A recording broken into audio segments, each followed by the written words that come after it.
Hello, Future LPT. So, another question of the day muna tayo, mga ka-warriors. So, our discussion is all about TLE and TVT and majorship. So, ICT muna tayo, mga ka-warriors, para prepared tayo sa September 2026 board examination, right? So, the question is, fifth generation computing devices are based on what? Again, the question is, fifth generation computing devices are based on what? A. IC, B. Vacuum tube, C. Microprocessor, or letter D. AI generation. Again, ano si IC? Integrated Circuit. Okay pa. The question is, fifth generation computing devices are based on what? A. Integrated Circuit or IC, B. Vacuum tubes, C. Microprocessor, and letter D.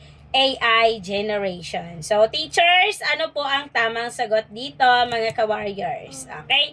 So, since 4 choices ang pagpipilian natin, unahin natin si letter B, vacuum tubes. Okay? Tanggalin natin si vacuum tube, mga ka-warriors, since elimination method ang ginagawa nating technique on how to answer the board examination, right? So, ano ba si vacuum tube?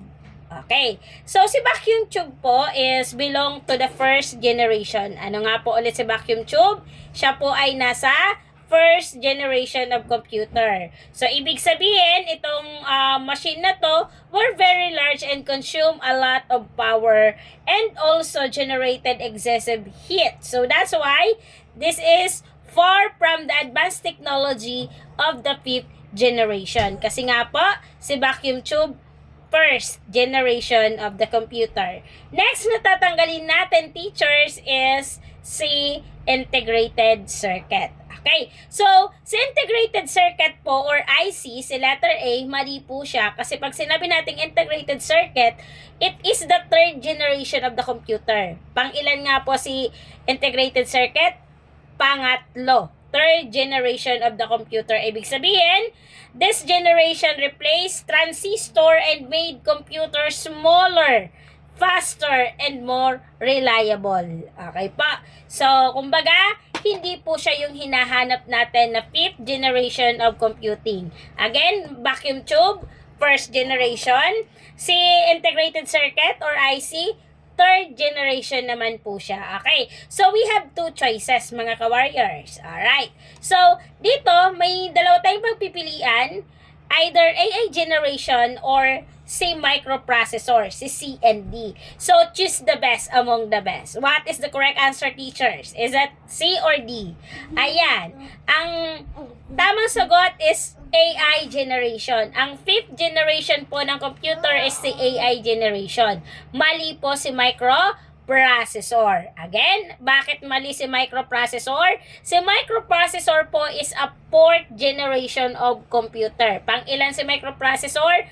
Pang-apat. So, they allowed the development of personal computer and made computing more accessible. But, they are not defining a future of fifth generation. Kaya po mali si microprocessor. Ulitin natin. Pag sinabing integrated circuit, pang ilan po siya? Integrated circuit or IC, pang ilang generation of computer? Pangatlo. O pag sinabi naman nating vacuum tube, pang ilang generation yan? Pang-una. First generation of the computer. O pag sinabi nating microprocessor, pang ilan? Fourth generation of computer. Okay pa. So, the answer is AI generation. Siya po ang hinahanap natin. Kasi po, based on the main question, it is fifth generation ang hinahanap. Kaya ang tamang sagot is AI generation. Fifth generation of computer is based on what? Ano si AI? Artificial intelligence. Okay, so this generation focus on the technology such as yung mga machine learning, yung mga natural language processing, may mga robotics, and expert system. So, ano yung pinaka-main goal ni AI or artificial intelligence na tinatawag natin?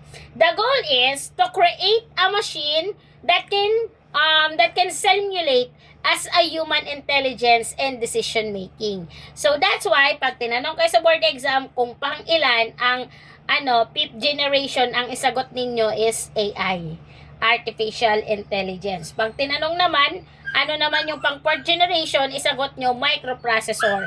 Ano naman yung pang-una, isagot nyo first generation of computer is vacuum tube. At ang pang-ngatlo po, teachers, is the integrated circuit or IC. So, teachers, that's all. Thank you and God bless. Don't forget to follow Maestro Bicolana PLE Tambayan. And kindly subscribe and share my YouTube channel, Maestro Bicolana PLE Let Online Review. So, paki-search na lang po sa YouTube channel para mabalikan nyo po yung mga updated video natin sa Let. Okay? That's all, teachers. Thank you and God bless. Mabuhay.